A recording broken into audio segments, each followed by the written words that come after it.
mediante el campaña del gobierno local para informar con la compañía o factoría que tiene mga grande truck que el afecta con el truck ban na syudad este día. Incluido pa aquí un public hearing que conduci del pasado semana junto con el mga afectado compañía.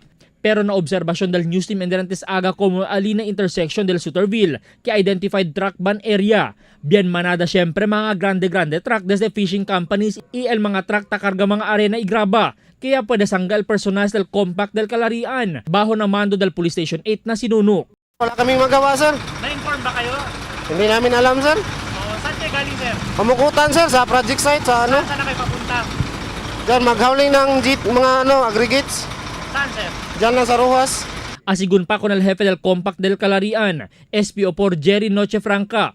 Mayure asigun kanila, no hay puede saber acerca de este orden. Iya puede notar el news team que tadale el mismo PNP con el copia del mismo executive order con el mga chufer del truck y sila ya decidí que es na anay na un orilla esperando man alas 9 del aga en Denantes. Prinsipyo ay nante mga 6:45 siguro kel mga chine just truck.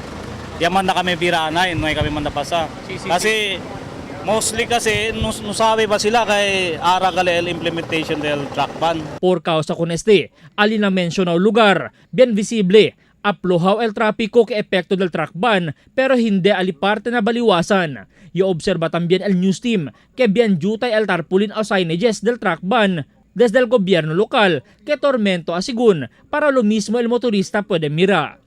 Albert Luna, Dateline Zamboanga.